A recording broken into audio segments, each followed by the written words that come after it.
இந்த மாநாட்டிற்கான முழக்கம் வெறுப்பின் குற்றம் வீழ்க, அன்பே அரமனை எழுக என்கிற ஒரு முழக்கத்தை நாம் உருவாக்கி இருக்கின்றோம். இந்த முழக்கத்தை உருவாக்குவதற்கான வரலாற்று தேவை என்ன இருக்கிறது என்பதை பற்றி பல்வேறு சந்தேகங்களும் வினாக்களும் எழுப்பப்பட்டுக் கொண்டே இருக்கின்றன. உண்மையில் ஒரு மாநாட்டை வெறுப்பை ஒழிப்பதற்காக அல்லது வெறுப்பின் மீது இருக்கக்கூடிய குற்றத்தை அம்பலப்படுத்துவதற்காக நிலைமை அவ்வளவு மோசமாக இருக்கிறதா என்று பலரும் கேட்டுக்கொண்டிருக்கிறார்கள். இந்த வெறுப்பு என்பது திடீரென்று வந்துவிட்டதாக யாரும் நீங்கள் கருதி கொள்ள வேண்டியதில்லை. இந்த வெறுப்பு நம்மிடம் மிக நீண்ட காலமாக பல்வேறு வடிவங்களிலே தங்கியிருக்கிறது. அந்த வெறுப்பு மனநிலையை காட்டிக்கொள்ளாமல் ஒரு நாகரீக சமூகம் என்கிற அடிப்படையில் இணங்கி வாழக்கூடிய ஒரு பண்பை நாம் இந்த காலத்தில் வளர்த்தெடுத்திருக்கின்றோம். ஒரு 75 ஆண்டு கால சுதந்திர இந்தியா பிறப்பின் அடிப்படையில் பாகுபாடுகள் இல்லாமல், பேதங்கள் இல்லாமல், ஒருவருக்கொருவர் சமம் என்கிற ஒரு கண்ணோட்டத்தின் அடிப்படையில் தன்னுடைய குடிமக்களை வளர்த்தெடுப்பதற்கு மேற்கொண்ட எல்லா முயற்சிகளையும் பின்னுக்கு தரக்கூடிய ஒரு அரசியல் சூழல் என்பது இந்த காலத்திலே உருவாகியிருக்கிறது. அப்படிப்பட்ட அந்த அரசியல் சாசனம் அது கொடுத்திருக்கக்கூடிய அறிவியல் மனப்பான்மை உள்ள ஒரு கண்ணோட்டம், அது கொடுத்திருக்கக்கூடிய மதச்சார்பற்ற கண்ணோட்டம், அது வழங்கியிருக்கக்கூடிய சமத்துவ கண்ணோட்டம், இவை எல்லாவற்றையுமே பின்னுக்கு தரக்கூடிய ஒரு மிகப்பெரிய ஆபத்து இன்றைக்கு உருவாகி கொண்டிருக்கிறது. நண்பர்களே, நீங்கள் நம்முடைய நாடாளுமன்ற உறுப்பினர் இருக்கிறார், அவருக்கும் கூட இது கவனத்துக்கு வந்து இருக்கும் என்று நினைக்கின்றேன். சர்வப்பள்ளி ராதாகிருஷ்ணனுடைய பேரன் கௌதம் தேசுராஜ் என்கிற ஒருவர் ஒரு புத்தகத்தை எழுதியிருக்கிறார். பாரத் 2.0 என்று ஒரு புத்தகத்தை எழுதியிருக்கிறார். நம்முடைய எழுத்தாளர்கள் இது இத்தனை புத்தகங்களை விட்டுவிட்டு நாம் ஏன் அந்த புத்தகத்தை பற்றி பேச வேண்டும் என்றால், நம்முடைய எழுத்தாளர்கள் என்ன எழுதி கொண்டிருக்கிறார்கள் என்று நமக்கு தெரியும். ஆனால் நம்முடைய எதிராளிகள் என்ன எழுதுகிறார்கள் என்பதைத்தான் நாம் கூடுதலாக கவனம் செலுத்த வேண்டியிருக்கிறது. தொடர் நன்மார் ஒரு முறை சொன்னார், தினமணி பத்திரிகை படிச்சுங்களா தொடர் நம்ம கிட்ட கேட்டா, அது முதலாளித்த பத்திரிகை என்ன எழுதுவாங்கன்னு தெரியாதா தொடர்ந்து அதிகம் படிக்கிறது இல்லை. தீக்கு எதிர் படிச்சுங்களா தொடர்ந்து அது நம்மால் நடத்துற பத்திரிகை என்ன வரும் நமக்கு தெரியாதா அப்படின்னு அதிகம் படிக்கிறது இல்லை என்று நாம் எங்கும் படிக்காத ஏகாம்பரங்களாக இருந்துவிடக்கூடாது. நம்முடைய தோழர்கள் எழுதுவதையும் படிக்க வேண்டும், எதிராளி எழுதுவதையும் படிக்க வேண்டும். இந்த காலத்தில் எதிராளிகள் என்ன கருத்தை பரப்பிக் கொண்டிருக்கிறார்கள் என்பதில் நமக்கு ஒரு தெளிவு தேவைப்படுகிறது. அந்த புத்தகம் பாரத் 2.0 என்கிற அந்த புத்தகம் இந்திய நாட்டினுடைய இப்போது இருக்கக்கூடிய மொழிவழி மாகாணம் என்கிற அமைப்பை சிதைத்து 75 மாகாணங்கள் கொண்ட மாநிலங்களாக இன்றைக்கு இருக்கக்கூடிய மாநில அமைப்பையே இது இன்னைக்கு தேசிய இனங்களுடைய அடிப்படையில், மொழிவாரி அடிப்படையில் இருக்கக்கூடிய ஒரு ஒன்றியம், மாநிலங்களுடைய ஒன்றியம். அதற்கு பதிலாக 75 மாநிலங்கள் கொண்டதாக இந்தியாவை துண்டாடுவதற்கான முன்மொழிவு உட்பட அது குடிமக்களுக்கான உரிமைகள் என்ன, நம்முடைய பொருளாதார கட்டமைப்பு என்ன என்றெல்லாம் பேசிக்கொண்டே வருபவர்கள் அந்த 75 மாகாணங்களாக துண்டாடப்பட்ட இந்தியா அல்லது அவர்கள் சொல்லக்கூடிய பாரத் எப்படி இருக்கும் என்றால் அது தர்மங்களை அடிப்படையாக வைத்திருக்கும் என்று கடைசியில் பேசுகிறது. நம்மிடமும் ஒரு மயக்கம் இருக்கிறது. தர்மம் என்றால் அது உயர்வானது, சரியானது, நியாயமானது என்று கருது. நண்பர்களே, தர்மம் என்பது உயர்வானதும் அல்ல, அது சரியானதும் அல்ல. நம்முடைய முழக்கத்திலே ஒரு சொல்லிருக்கிறது, அன்பே அரமனை எழுக என்று ஒரு சொல்லிருக்கிறது. அன்பே தர்மம் என நம்ம சொல்லல. ஏனென்றால் தர்மம் என்பது வேறு, அறம் என்பது வேறு. வித்தியாசங்கள் மத இலக்கியங்கள் சொல்லக்கூடிய சாதி அடிப்படையிலான நியமங்கள், வேலை, பாலினம், பொருளாதார நிலை, இவை ஒவ்வொன்றுக்கும் ஒரு தர்மத்தை சொல்லுகிறார்கள். உதாரணமா ஸ்திரீ தர்மம் என்று ஒன்று இருக்கிறது. அந்த ஸ்திரீ தர்மத்தின்படி இங்க உட்கார்ந்து இருக்கிற ஒரு 5-6 பெண் தோழர்களும் வெளியிலேயே வந்திருக்க கூடாது. அவ்வளவுதான், புரிஞ்சுக்கணும் நீங்க. அவ்வளவுதான், ஸ்ரீ தர்மம்னா 5-6 பேரும் இங்க வந்திருக்க கூடாது. அவங்க எங்க இருந்திருக்கணும் அப்படின்னா அவர்கள் வீட்டுக்குள் இருந்திருக்க வேண்டும். வீட்டுக்குள்ளேயாவது சுதந்திரமா இருக்கலாம்னா வீட்டுக்குள்ளேயும் சுதந்திரமாக இருந்து விடக்கூடாது. எப்படி இருக்க வேண்டும்? அந்த வீட்டில் அவருடைய கணவனோ, அவருடைய தந்தையோ, அவருடைய தனையனோ, அவருடைய சகோதரனோ அல்லது யாரோ, மொத்தத்தில் இன்னொரு ஆம்பளை வந்து இருக்கும்போது அந்த பெண்ணுக்குரிய இடம் வீட்டுக்குள்ள என்ன அப்படின்னு சொன்னா எங்க இருக்கிறாலே தெரியாம ஒரு 50-60 வருஷத்துக்கு முன்னாடி ஒரு பெண் வந்து சினிமாவில் காட்டுவாங்க, கதவுக்கு பின்னாடி வந்து இப்படி வந்து பிரபு நாதா அப்படின்னு பேசுவாங்கல்ல, அந்த லெவல்ல தான் பேசிக்கிட்டு இருந்திருக்கணும். இதுதான் தர்மம், ஸ்ரீ தர்மம். இந்த சுவாமி அப்படின்னு ஆமா, இதெல்லாம் ஒரு ரீவைண்ட் பண்ணி பார்த்தீங்கன்னா அந்த இடத்துக்கு தான் நம்மளை கூட்டிட்டு போறதுக்கு முயற்சி பண்றாங்க. அதை மீறி இப்படி பொது மேடைக்கு வந்தீங்கன்னா வந்த உடனே உங்க இடம் என்னன்னு கேட்பாங்க. ஆமா, உங்க இடம் என்னன்னு கேட்பாங்க. அப்ப ஸ்ரீ தர்மம் இது வந்து பாலின அடிப்படையில் ஒரு தர்மம். அப்புறம் புருஷ தர்மம்னு ஒண்ணு இருக்கு. அந்த புருஷ தர்மம்னா ஆண்களுக்கான தர்மம். பிறகு சாதிக்கேற்ற தர்மம் இருக்கிறது. இந்த சாதிக்கேற்ற தர்மத்துக்கு முன்னால் வர்ண தர்மம் என்று ஒன்று இருக்கிறது. இப்படி ஒவ்வொன்றுக்கும் தர்மம் என்று சொன்னால் நீங்கள் இருக்கக்கூடிய சமூக நிலை, பாலின ரீதியாக, பொருளாதார ரீதியாக, சாதி ரீதியாக, மத ரீதியாக உங்களுக்கு என்று விதிக்கப்பட்டிருக்கக்கூடிய விதிகள், நியமங்கள், இதுதான் தர்மம் என்று சொல்லப்படுகிறது. இந்த தர்மத்தின்படி நடப்பது. உதாரணமா LIC தனியார் மயமாக்கும் போது, அதற்கான முயற்சிகளை மேற்கொள்ளும் போது நம்முடைய தொழிற்சங்கத்தை சேர்ந்த நண்பர்கள், AEA நண்பர்கள் ஒரு பாஜகவினுடைய ஒரு மூத்த தலைவரை சந்தித்தார்கள். அவர் கவர்னராக இருந்து இறந்துட்டார்.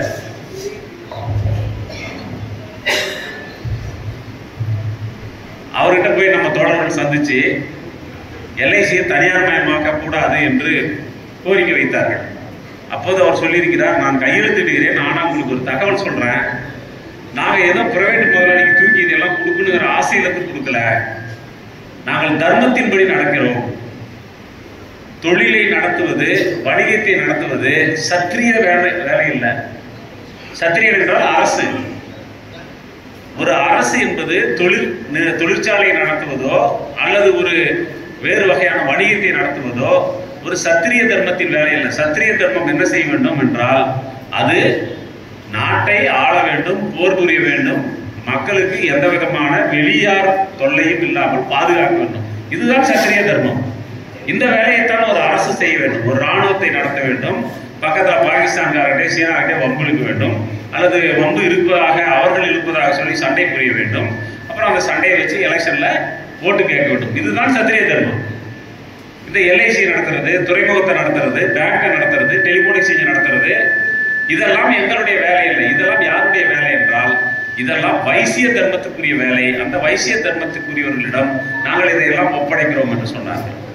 ஆகவே நண்பர்களே, தர்மம் என்றால் அது நியதிகள், சட்டங்கள், விதிகள் என்று பொருள்.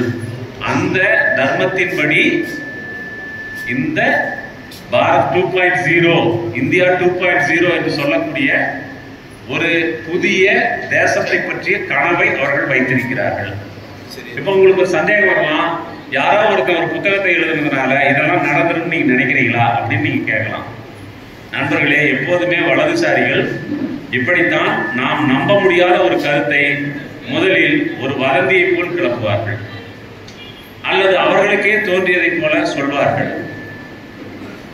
புதிதாக ஒன்றை நான் கண்டுபிடித்தேன் என்பார்கள், அல்லது எனக்கு சாமி கடவுள் தூக்கத்துல எனக்கு அருள் சொன்னிச்சும்பாங்க, இல்லைன்னா எனக்கு கனவுல சொன்னிச்சும்பாங்க, எனக்கு பறந்து வந்த ஒரு ஓலைச்சுவடியில் இதை நான் கண்டெடுத்தேன் என்று சொல்வார்கள். இப்படியெல்லாம் கடந்த காலத்தில் பல விஷயங்களை சொல்லியிருக்காங்க. அப்படி சொன்னதை எல்லாம் நிரூபிப்பதற்காக கடைசியில் ஒரு கூட்டத்தை சேர்ப்பார்கள். அப்படி கூட்டத்தை சேர்த்து உங்களை பிளவுபடுத்துவார்கள். இப்போது அவர்கள் வைத்திருக்கக்கூடிய இந்த திட்டம் விரைவில் அமுலாவதற்கு அவர்கள் என்னென்ன செய்ய வேண்டுமோ அதையெல்லாம் செய்வார்கள். இப்படி நான் சொல்வதற்கு இந்த அச்சத்திலிருந்து நான் சொல்லவில்லை. இதற்கு இன்னொரு விஷயம் முன்னாடி இருக்கிறது. அந்த முன்னாடி இருக்கிறது தரம் சன்சத் என்று ஒரு அமைப்பு. அந்த தரம் சன்சத் என்ற அமைப்பு அகண்ட பாரதத்திற்கான அரசியல் சாசனத்தை வகுத்திருக்கிறார்கள். இப்ப இருக்கிற பாரதத்துக்கு இருக்கிற அரசியல் சாசனம் உங்களுக்கு பத்தல. அதனால அகண்ட பாரதம், அகண்ட பாரதம்னா எது வரைக்கும் போகுதுன்னா இப்ப இருக்கிற ஆப்கானிஸ்தானு, மியான்மர், இலங்கை, பங்களாதேஷ், பாகிஸ்தானு, இந்த சீனாவில் என்ன எவ்வளவு தூரம் அவங்க போவாங்கன்னு தெரியல. நியாயமா பார்த்தா அவங்க தான் வந்துட்டு இருக்கிறதா சொல்றாங்க. ஆனா எல்லாத்தையுமே சேர்த்துதான் அகண்ட பாரதம். இந்த அகண்ட பாரதத்திற்கான ஒரு அரசியல் சாசனத்தை தரம் சன்சத் என்கிற ஒரு அமைப்பு உருவாக்கி இருக்கிறது. அது சாமியார்களுடைய ஒரு சங்கம். அந்த சங்கம் உருவாகி இருக்கக்கூடிய அந்த அரசியல் சாசனம் எதை சொல்லுகிறது என்றால், அந்த அரசியல் சாசனத்தில் இந்தியாவுடைய தலைநகரம் டெல்லி இல்லை.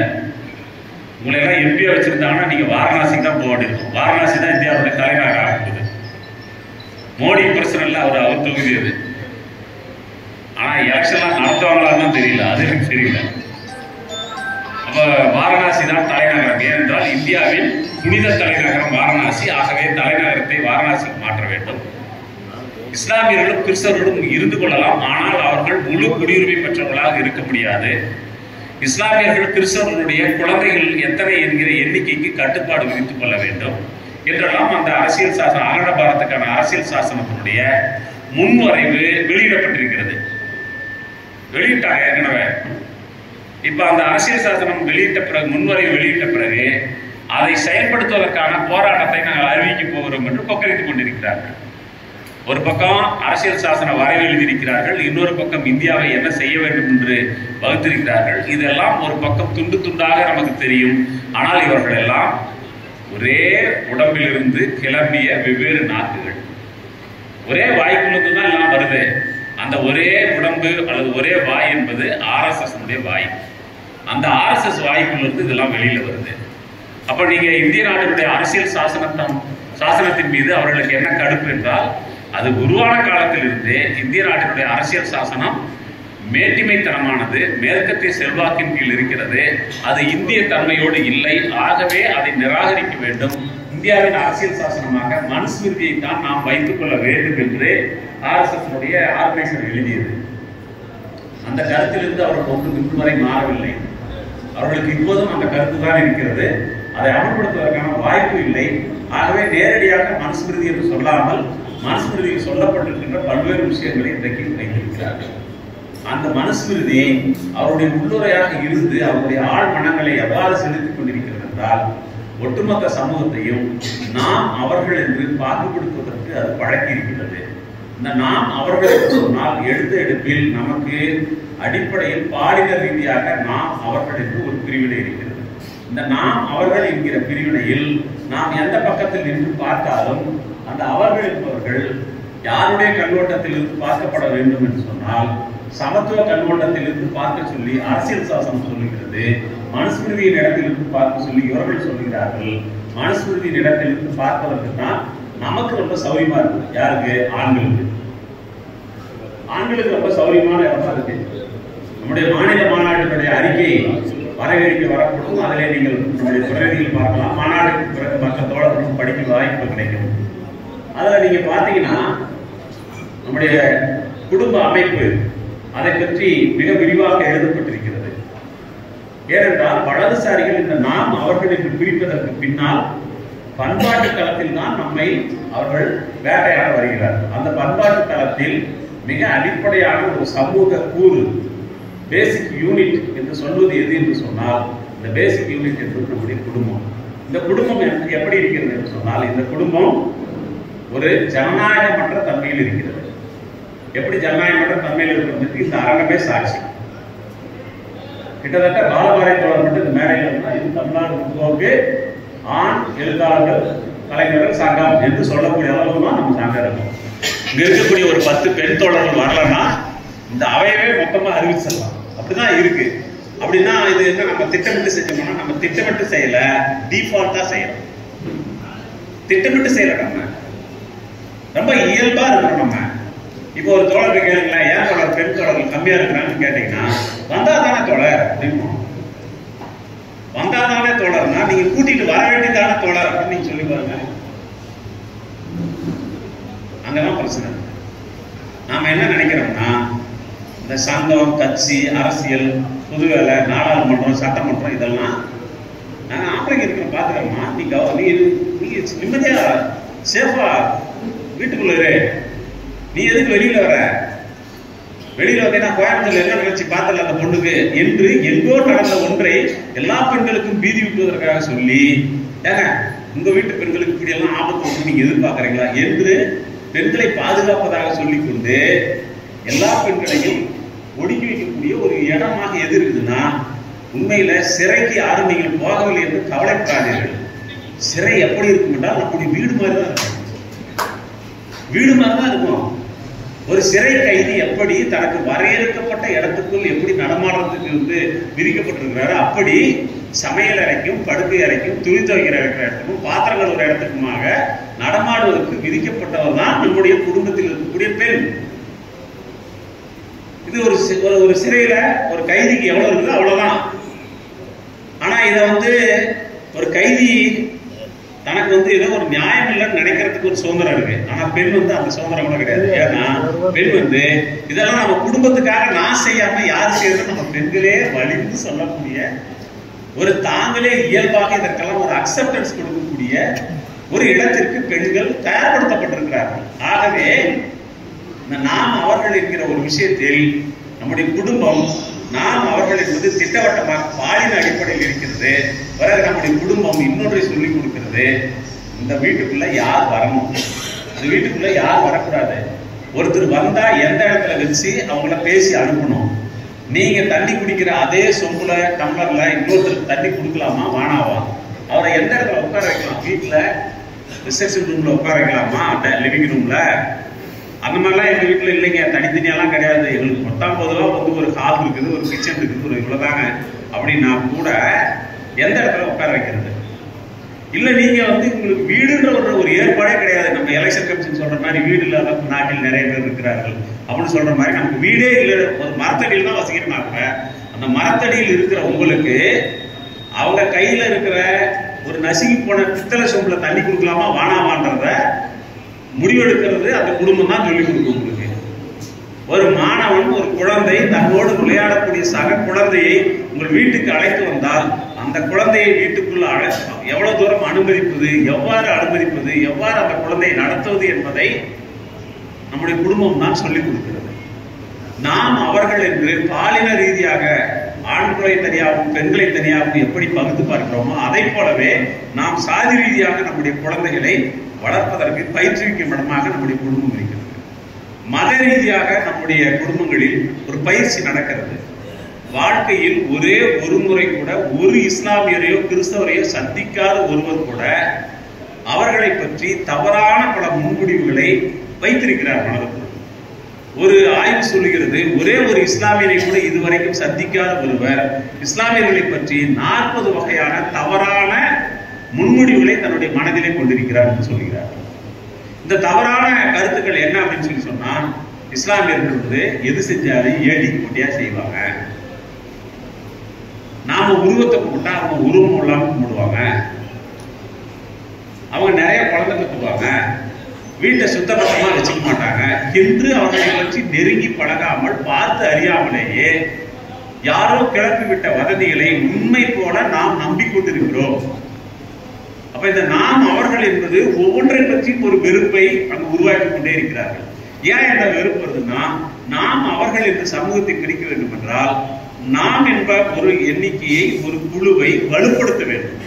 நாம் என்கிற ஒரு குழுவினுடைய ஒற்றுமையை வலுப்படுத்த வேண்டும். அப்படின்னு சொன்னா வலுப்படுத்துறது எப்ப நடக்கும் அப்படின்னா, அவர்கள் என்று சொல்லக்கூடிய பக்கத்தில் இங்கிருந்து யாரும் போயிடக்கூடாது. நாம் என்கிற குரூப்ல இருந்து அவர்கள் என்கிற குரூப்புக்கு யாரும் போயிடக்கூடாது. அப்ப என்ன பண்ணணும், அவர்கள் என்று சொல்லக்கூடிய குரூப்பை பத்தி இழிவா சொல்லணும். என்ன சொல்லணும், பெண்கள் சொன்னா சபல புத்தி உள்ளவர்கள், அவர்கள் தங்களுடைய தகப்பன், தம்பி, அண்ணன், மகன் யார் இருக்கும் போதும் வீட்டுல தனியா ஒரு பெண் இருந்தான்னா அந்த ஆணுக்கு ஆபத்துன்னு எழுதி வச்சிருக்கான்.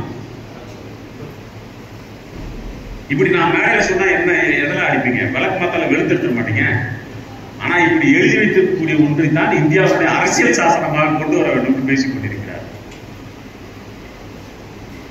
ஒரு புதைகுழியில் கூட நீங்கள் விழுந்து விடலாம், ஆனால் பெண் இருக்கக்கூடிய ஒரு மரத்தினடியில் பாதுகாப்பு இருக்கும் என்று சென்று அடைக்கலம் தேடி விடாதீர்கள் சொல்றாங்க. இதை எப்படி நீங்க புரிஞ்சுக்கிறது? அப்ப அந்த அவர்களை பற்றிய அவதூறுகளை, அவர்கள் என்பவர்களை பற்றிய பல்வேறு தவறான கருதுகோள்களை தொடர்ச்சியாக பரப்புவது, அது பாலின ரீதியாக இருக்கும், அதே போலவே சாதி ரீதியாக இருக்கும்.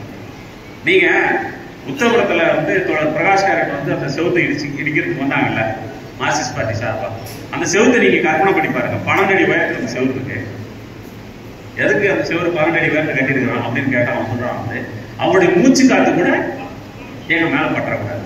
அந்த முட்டாளர்களுக்கு யார் சொன்னாங்க தெரியல, 12 அடிக்கு மேல மூச்சு காத்து போகுமா போகாதா, அதுக்கு எப்படி லிமிட் பண்றது, இவங்ககிட்ட அவ்வளவுதான் கட்ட முடிஞ்சிருக்கு கட்டியிருக்கிறான். அதுக்கு மேல காத்து போகாம போகாத வந்து இவன் எப்படி கண்ட்ரோல் பண்ண முடியும்? அதுக்கு ஒரு யோசனை சொல்றான், யோசிச்சிருக்கிறான் பாருங்க. அதுக்கு ஒரு யோசனை சொல்றான், அதுக்கு மேல வந்தா அந்த காத்து அப்படியே பொசிக்கிட்டு இருக்கிறதா மேல எலக்ட்ரிக் ஃபென்சிங் போட்டுருக்கிறான்.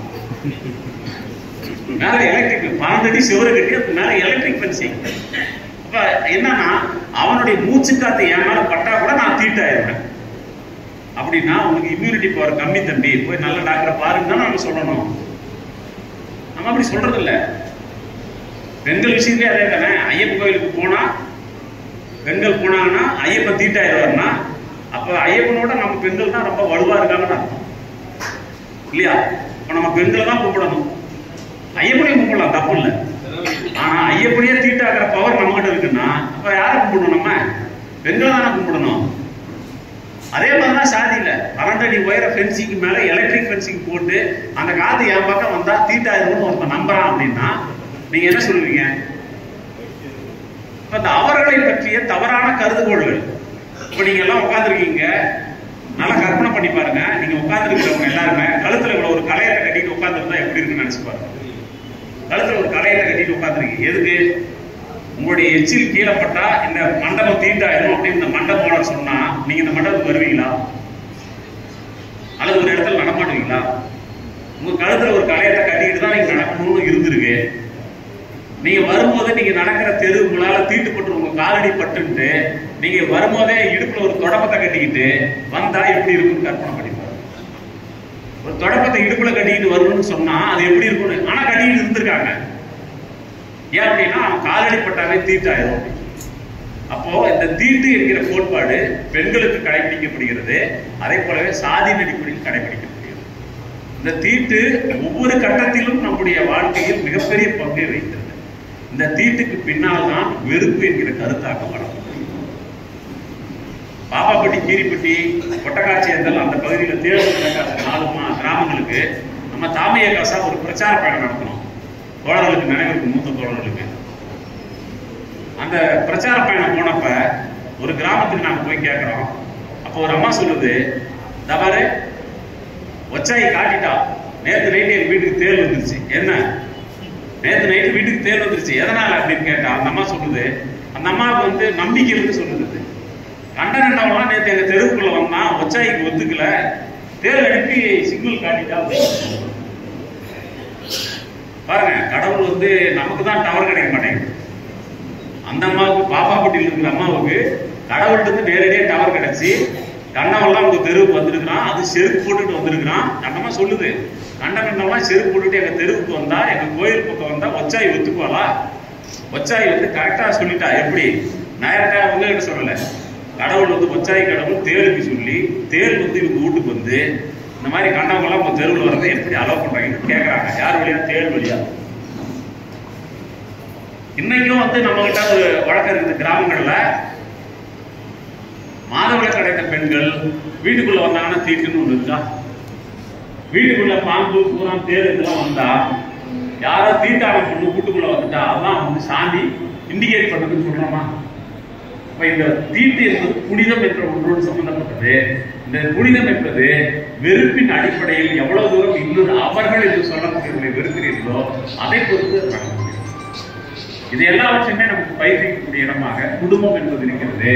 தாமிய காசா திரும்ப திரும்ப சொல்லுகிறது, எல்லா மாற்றங்களையும் முன்னணி படையாக தாமிய காசாவுடைய ஊழியர்கள் குடும்பங்கள் இருக்க வேண்டும். இந்த ஊழியர் குடும்பங்கள் குடும்ப ஜனநாயகத்தோடு இருப்பது என்பது மிக மிக அவசியம். இது குடும்ப ஜனநாயகத்தோடு இருக்கும்போதுதான் நாம் அவர்கள் என்கிற பாகுபாடு இல்லாத ஒரு குடிமக்கள் சமுதாயத்தை உருவாக்குவதற்கு நம்முடைய குடும்பங்கள் ஒரு அடிப்படை முன்னுதாரணமான குழுக்களாக மாற வேண்டும் என்று நம்முடைய அமைப்பு சொல்கிறது. அப்ப இந்த வெறுப்பு என்பது பாலின அடிப்படையில் இருக்கிறது, சாதியின் அடிப்படையில் இருக்கிறது, மதத்தின் அடிப்படையில் இருக்கிறது. இன்னொன்று பொருளாதார ரீதியான ஒரு பாகுபாடு என்பது நமக்கு இருக்கிறது. 2 நாட்களுக்கு முன்பு ஒரு செய்தி வந்திருக்கிறது. இந்தியாவுடைய 1% அவர்கள் கையில் நாட்டின் 62% சொத்துக்கள் குவிந்திருக்கின்றன என்ற செய்தி வந்திருக்கிறது. ஏற்கனவே நிர்மலா சீதாராமனுடைய கணவர் பரகலா பிரபாகர் அவர் வந்து ஆக்ஸ்ஃபாம் அறிக்கையை முன்வைத்து ஒரு தகவலை சொல்லியிருக்கிறார். உலகத்தின் முதல் 10% இருக்கக்கூடிய பணக்காரர்கள் அவர்கள் கையில் இருக்கக்கூடிய சொத்தின் மதிப்பு எவ்வளவு என்றால் அவர்கள் ஒரு நாளைக்கு $10 லட்சம் செலவழித்தால் கையில் சேர்த்து வைத்திருக்கக்கூடிய பணம் முழுவதையும் செலவழித்து முடிப்பதற்கு 441 வருஷம் தேவை. ஒரு நாளைக்கு $10 லட்சம் செலவழிச்சாங்கன்னா 441 வருஷம் செலவழிச்சாதான் அவங்க கையில தீரும். அவ்வளவு சொத்தை வச்சிருக்கிறாங்க. அவ்வளவு சொத்தை வைத்துக் கொண்டிருக்கிற அவங்களும் உலகத்தினுடைய இந்த 800 கோடி பேரில் மீதி இருக்கக்கூடியவர்கள். இவங்களுக்கும் உள்ள வித்தியாசம் 62% சொத்தை வைத்திருக்கக்கூடிய 1% இந்தியர்களும் மீதி 99% கையில் 38% சொத்துக்கள் தான் இருக்கிறது. இதை வைத்துக் கொண்டு தான் நாம் வாழ வேண்டும் என்று நிர்பந்திக்கப்பட்டிருக்கிறோம்.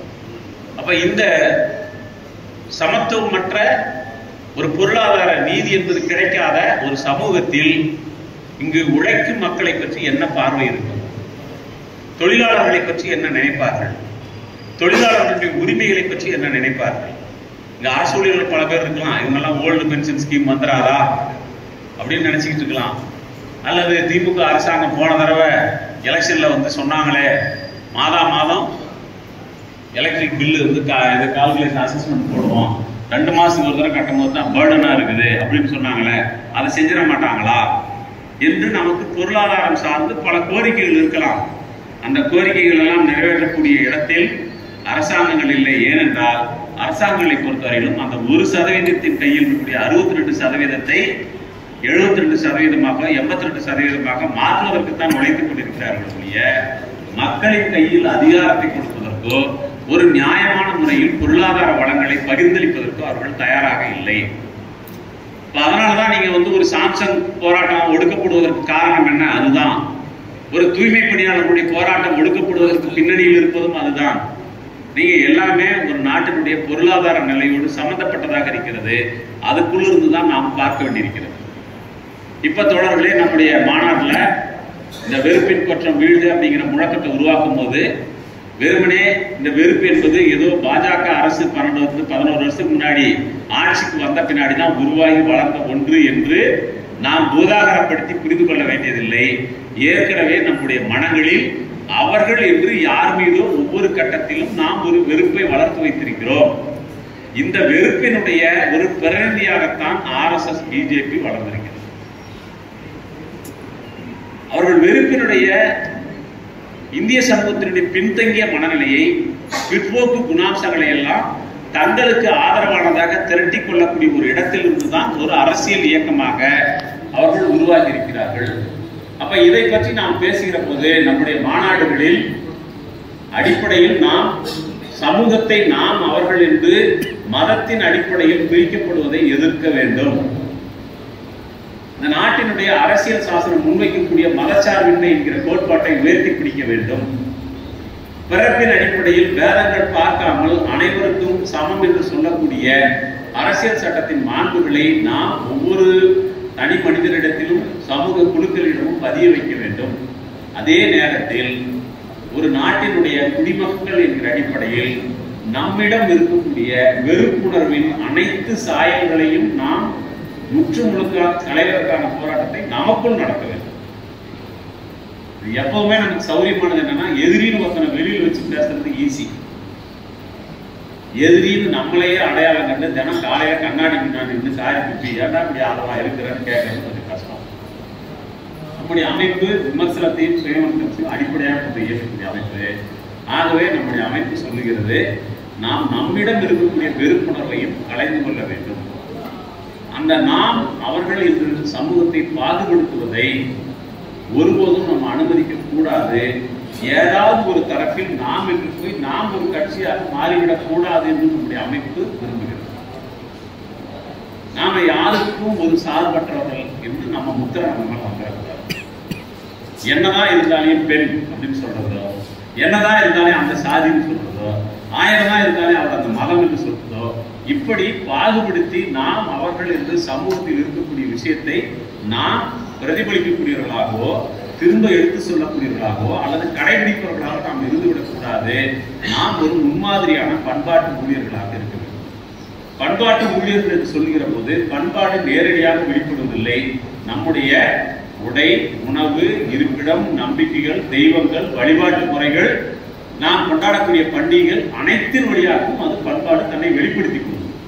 இப்ப நீங்க யோசிங்கன்னா நம்முடைய உணவு பழக்க வழக்கத்தில் நாம் எப்படி ஒரு மேட்டிமையாக அல்லது அவர்கள் நாம் என்பதற்குள் ஒரு வேறுபாட்டை உணவு பழக்கத்தில் எப்படி மெயின்டைன் பண்றோம்னு புரியும் உங்களுக்கு.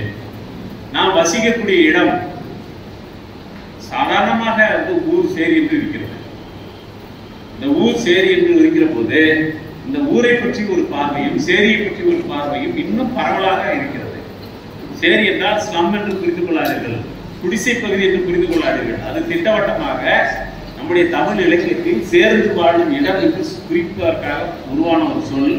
இன்றைக்கு ஒடுக்கப்பட்ட மக்கள் வசிக்கக்கூடிய ஒரு பகுதியை குறிக்கும் சொல்லாக மாறி இருக்கிறது.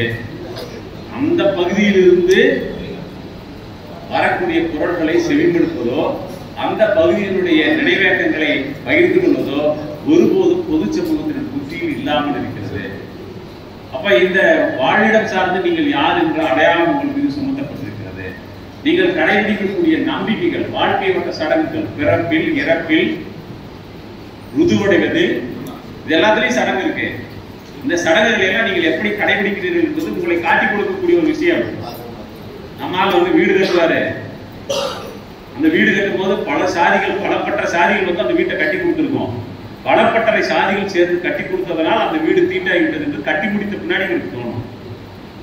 ஆகவே பலப்பட்டறை சாதிகள் சேர்ந்து கட்டி முடித்த அந்த வீட்டை புண்ணியார்த்தனம் பண்ணி வாழ தகுதியுடையதாக மாற்ற வேண்டும். அதுக்கு என்ன செய்யணும்? அதுக்கு புரோகிதரை கூட்டி வந்து நல்லா இருக்கிற வீட்டுல மாற்று மூத்திரத்தை தெளிச்சு நாத்தடிக்க வச்சு அதுக்கப்புறமா குடி போகணும். இந்த புத்தி பரவலாக இருக்கிறது. நம்ம எல்லாம் கூப்பிட்டுருப்பாரு, நம்ம காலையில டிஃபனுக்கு போறதுக்கு முன்னாடி வெடிகால 4 மணிக்கு இந்த அனாச்சாரம்லாம் நடந்து முடிஞ்சிருக்கு. நம்ம வீட்டுக்கு போகும்போது மத்தியில செங்கல் வச்சு அக்கடி வளர்ந்த இடமெல்லாம் தெரியும். ஆனா நம்மள வந்து மறைச்சிக்கிட்டு வாங்க தோழர்னு பாரு, இது நடந்துகிட்டு இருக்குது. அப்புறம் சொல்லுவாரு, தோழர் உங்களுக்கு என்ன பத்தி தெரியும், நான் ரொம்ப பிராங்க் தோழர், நான் ரொம்ப புரகசிவ் தோழர், வீட்டுல ஒத்துக்க மாட்டேங்கிறாங்க தோழர். இவர் டாஸ்மாக்கு போறதுக்கு வீட்டம்மா தான் டெய்லி வந்து கூட்டு வந்து வட்டி கொடுத்து போற மாதிரியும், இவர் சீட்டாளர்கள் நம்ம தான் வந்து டெய்லி வந்து காசு கொடுத்து அனுப்புற மாதிரியும், இவர் ஊர் சுத்தி ஊர் உங்கெல்லாம் வாங்கறதுக்கு வந்து அவங்க அப்பா அம்மா எல்லாருமே அத்தாட்சி பத்திரத்துல கையெழுத்து கொடுக்குற மாதிரியும், இந்த ஒரு விஷயத்துல தான் இவர் வந்து வீட்டுக்காரருக்காக செய்யறார். பெண் ருதுவடைந்தாள் என்று அது என்னமோ மஞ்சள் நீராட்டு விழா, புனித நீராட்டு விழா, உங்க வீட்டுல இருக்கிற பசங்களுக்கு என்ன கடா பண்ணீங்க? யாராவது கேட்டுக்கிறோமா?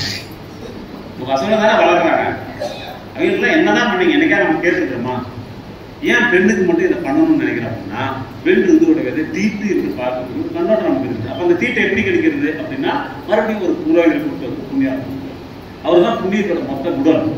யாரு? புரோகிதர். அந்த மொத்த குடல் வந்து அது அப்பப்போ கொஞ்சம் உங்களுக்கு அப்பப்போ 4 கிலோ 1/2 கிலோ கொண்டு வந்து இந்த மாதிரி தீட்டு பிரிச்சு கொடுத்துட்டு போவார். கல்யாணத்தில் இதே மாதிரிதான் கருமாதியில உதைக்கிறதா இருக்கிறதா பிரச்சனை. சரி, அப்படித்தான் ஏதோ ஒன்று பண்ணுங்கன்னா அதை எப்படி பண்ணணும்னு பிரச்சனை. குழந்தை பிறந்தா குழந்தை வந்து நமக்கு கொஞ்சம் கொண்டாடுது, குழந்தைய பற்றி தீட்டு, பிள்ளை தீட்டு இருக்கு. பிள்ளை தீட்டு எப்படி கழிக்கிறது? பிள்ளை தீட்டையும் மறுபடியும் வந்து கொண்டு வந்து புரோகிதம் தான், அவர் மறுபடியும் வந்து குடோன்ல இருந்து கொண்டு வந்து சொல்லிட்டு. இப்ப நாம் கடைபிடிக்கக்கூடிய இந்த வாழ்க்கை வட்ட சடங்குகள், இது எல்லாம் தான் தோழர்களே இன்னைக்கு எங்க வந்து நிற்குதுன்னா, இந்த சடங்குகளில் இருக்கக்கூடிய பார்ப்பனைய கூறுகள், அதில் இருக்கக்கூடிய நாம் அவர்கள் என்கிற கண்ணோட்டம், தீட்டு புனிதம் என்கிற கண்ணோட்டம், இந்த கண்ணோட்டம் தான் ஒரு வெறுப்பை வளர்ப்பதற்கு வளமான களமாக நம்முடைய மனதை மாற்றுகிறது. இதையெல்லாம் சொல்லும் போது நம்ம தோழர்களுக்கு ஒரு சங்கடம் இருக்கு. இதெல்லாம் வந்து அன்றாடம் வந்து இருக்கிறது, தலைமுறை தலைமையா இருக்கிறது. இதெல்லாம் எப்படி தொடர் மாற்ற முடியும்னு நம்ம சொல்றோம். நான் கேட்கிறேன், இன்னைக்கு உட்காந்துருக்கிற நீங்களும் நானும் படிக்கணும்னு சொல்லி எந்த தலைமையில வந்தோம்? நீங்க உட்காந்துருக்கிற நீங்களும் நானும் பொது வெளியில நடமாடுறதுக்கான உரிமை எந்த தலைமுறையில் அடைஞ்சோம்? இங்க உட்காந்துருக்கிற நீங்களும் நானும், நான் தோல்ல துண்டை வந்து இப்படி போட்டேன். நம்ம பொண்ணுல மாநாட்டத்தோட எம்ஏ தேவி பார்த்தேன். அவர் வந்து துண்டு நம்ம தோழர்களுக்கு போடும்போது இப்படி தோல்ல போட மாட்டேங்கிறாரு. என்னன்னா அதுக்காக யார் முடியலன்ற போட்டுட்டு இந்த துண்டை இப்படி போடுறாரு கம்பீரமா. அப்பதான் நமக்கு தெரியுது ஏன் தோழர் சண்முகம் வந்து அந்த சாவி இப்படி போட்டுட்டே இருக்கிறாரு துண்டை. ஏன் முத்தரசு அப்படி போட்டுட்டே இருக்கிறாரு? ஏன் வந்து டெல்டா மாவட்டத்துக்கு போனோம்னா ஐயர் காலத்துல கூட ஒரு சால்வையை போட்டுக்கிட்டே இருக்காங்க அப்படி தோல்ல. எதுக்கு தோழர் தான் கேட்டேன். ஏங்க இந்த துண்டை போட்டுக்கிறதுக்காக எத்தனை உசுரை பறி கொடுத்துருக்குறோம், இப்படி போடுற இந்த உரிமைகளை தானே இத்தனை உசுரை பறி கொடுத்துருக்குறோம். அதனால அப்படிதான் போடணும். என்ன ஏற்பட்டாங்க அன்னைக்கு பார்த்ததுக்கு இனிமேல் துண்டு அப்படிதான் யாருக்கும் வந்து போடுறதுலாம் கிடையாது. போடு கம்பீரமா போடு அப்படின்னு தான் வந்து தோழர் போடும்போது அவனுக்கு கம்பீரமா இருந்துச்சு. அப்போ நீங்க ஒவ்வொன்றுக்கும் இந்த துண்டு தோல்ல போடுற உரிமை எத்தனை நாளைக்கு முன்னாடி இருந்துச்சு. செருப்பு காலில் போடுற நீ இன்னைக்கும் வந்து K.A. குலசேகரன் மிகப்பெரிய பேராசிரியர், நாடகத்தில் மிகப்பெரிய ஆளுமை, சினிமா நடிகர், எல்லாம் பெரிய ஆளுமை. அவரு நாட்டுப்புற கலைஞர்கள் பெரிய மாஸ்டர். அவருடைய வடுங்கிற அவருடைய சுயசரியில் எழுதுறாரு, நான் இவ்வளவு பெரிய ஆளுமையா இருந்தாலும் என் ஊருக்கு போகும்போது செருப்பு கையில தூக்கிட்டு தான் போறேன். செருப்பு கையில தூக்கிட்டு போறாரு. அப்ப இதெல்லாம் இந்த மாதிரியான விஷயங்கள் எல்லாத்தையும் நம்ம எப்படி புரிஞ்சுக்கிறது? இதையெல்லாம் நம்ம ரசிக்கிறவங்களா இருக்கிறோமா, இதெல்லாம் எதிர்க்கிறவங்களா இருக்கிறோமா? இந்த உரிமையெல்லாம் நமக்கு எப்போ வந்துச்சு, எப்ப இந்த மாற்றங்கள் நடந்துச்சு? இந்த மாற்றங்கள் எல்லாம் நடந்தது சரி என்று சொன்னால் பெண்கள் மேலாடை உடுத்துவதற்கு ஜீவம் போட்ட நாடு நம்ம நாடு. அப்ப அதுக்கு ஒரு 200 வருஷம் போராடி இருக்காங்க. இதெல்லாம் மாற்றம் நடந்திருப்பது உண்மை என்றால் சாதியை விட்டுவிப்பது, மத துவேஷத்தை விட்டுவிப்பது, பாலின பாகுபாட்டை விட்டுவிப்பது, இதெல்லாம் கூட சாத்தியம்தான். இதெல்லாம் சாத்தியம்தான், நடக்காத விஷயம் ஒன்றும் கிடையாது. பெரியார்ட்ட கேட்டாங்கல்ல, ஏன்னா நீங்க பெரிய தலைவர், நீங்க பகுத்தறிவோட இருப்பீங்க, நீங்க நாத்திகரா இருப்பீங்க, நாங்கெல்லாம் சாதாரண மனிதர்கள், நாங்க எப்படி அப்படிலாம் இருக்க முடியும்? நம்ம ஐயோ சாமி பசிக்குதுன்னு ஒருத்தன் பிச்சை கேட்கறது உங்க கடவுள் இருந்துச்சு விதி. ஐயோ பாவம் ஒருத்தன் பசியில கேட்கறான்னு எப்போ அவன் கிண்ணத்துல ஒரு சோறு பட்டிய ஒரு தட்டுல, அப்பவே உங்க கடவுளுக்கு இருந்தா நீ பகுத்தறிவா நாத்திகனா நடந்துக்கிட்ட உங்க கடவுள் நீ சோகஷ்டம் சொல்றாரு. உன் முகத்துல முடி முளைக்கணும் உங்க கடவுள் இருந்துச்சு விதி. நீ எப்ப பிளேட் எடுத்து செலவு பண்ணி அப்பயே நீ கடவுளுக்கு இருந்தா நாத்திகனா மாறிட்ட என்று சொல்லுகிறார்ல. நம்ம இயல்பாவே நாம அவர்கள் என்பவர்களை வெறுக்காமல் அவர்கள் என்பவரை நாம் அணுகி இருக்கக்கூடியவர்களாக, சமத்துவம் பேணக்கூடியவர்களாக, அருகாமல் வைத்துக் கொள்வர்களாக தான் இருக்கிறோம். ஒருவரை ஒருவர் அண்டி பிழைப்பவர்கள் தான் வாழ்ந்து கொண்டிருக்கிறோம். அப்படி இருக்கும்போது நம் உடம்புல தூய ரத்தம் என்று ஓடுவதாக நாம் நினைத்துக் கொள்ள வேண்டிய அவசியம் இல்லை. நம்முடைய பண்பாட்டு அறிக்கையில எழுதியிருக்காங்க, இந்த காலத்தில் ஒரு தூய ரத்தம் என்று ஒருவருக்கு இருப்பதாக நம்புவது என்பதை விட மூடத்தனம் எதுவுமே இல்லை. நம்ம உடம்புல தனியாக சாதி ரத்தமோ, ஆண் ரத்தம், பெண் ரத்தம், மத ரத்தம் இதெல்லாம் ஓடுவதற்கு எந்த ஒரு வாய்ப்பும் கிடையாது. அந்த அளவுக்கு நம்ம எல்லாரும் கலந்துருக்கணும். அப்ப கலந்துருக்கிறதுனால நம்ம உடம்பே ஒரு பலப்பற்ற உடம்பு தான். தூய சாதிக்கு என்று எந்த உடம்பும் கிடையாது. பலப்பற்ற உடம்பை வச்சுக்கிட்டு சாதிவாதம் பேசுவதோ, மதவாதம் பேசுவதோ, ஆணாதிக்கம் பேசுவதோ இயற்கைக்கு விரோதமானது. இப்படி பலப்பற்ற உடம்பா தான் நம்ம உடம்பு ஆயிப்போச்சுன்னு நான் சொல்றதுனால நாளைக்கு யாருக்காவது ஒரு ரோசம் வந்து இப்படி பலப்பற்ற உடம்பை வச்சுக்கிட்டு நம்ம வாழக்கூடாதுன்னு தற்கொலை பண்ணிக்கலாம்னு நினைச்சிக்கினா கூட, அப்படி தற்கொலை பண்ண ஆதரிக்க மாட்டேன். தற்கொலை பண்ண நினைச்சா கூட நீங்க குடிக்க விரும்புற விஷம் உங்க ஜாதிகாரம் தயாரிச்சுதான் இருக்குமான்னு எனக்கு தெரியாது. நீங்க ரயில் வந்து சாப்பிடணும்னா இந்த ரயில் வந்து ரொம்ப சாதிகாரமா இருக்கணும்னு எந்த உத்தரவாதமும் கிடையாது. நீங்க தூக்கு போடணும்னா கூட வந்து அந்த கயிறு உங்க சாதிகாரமே தயாரிச்சு திரிச்ச கயிறா இருக்காது. இப்படி சொல்றதுனால தோட நீங்க தற்கொலை ஆதரிக்கலன்னா இல்ல மனுஷனா திருந்திவாரு அப்படி சாவறதுக்கே இன்னும் 10 ஜாதி சம்மந்தப்பட்டிருக்குது. சப்போர்ட் பண்ணணும். சாவறதுக்கே 10 ஜாதி சப்போர்ட் பண்ண சாக முடியும். வாழ்றதுக்கு எல்லா சாதியும் சப்போர்ட் பண்ண வேண்டியிருக்கு. அதனால இந்த வெறுப்பு, அவர்கள் இவர்கள், நாம அவங்க என்ற பாகுபாடுகளை கலைந்து நாம் வந்து ஒரு மனிதன் அடிப்படையில் இன்னொரு மனிதரை மதிப்பதும் நேசிப்பதும் அவசியமானது என்பதுதான் இந்த முழக்கத்தை உருவாக்குவதற்கான ஒரு வரலாற்று பின்னணி.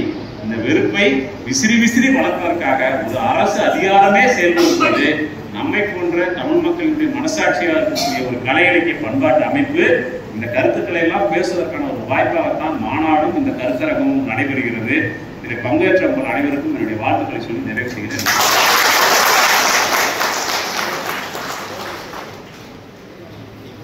அன்பே அரவணை எழுக. உலகில் சிறந்த ஆயுதம் அன்பு.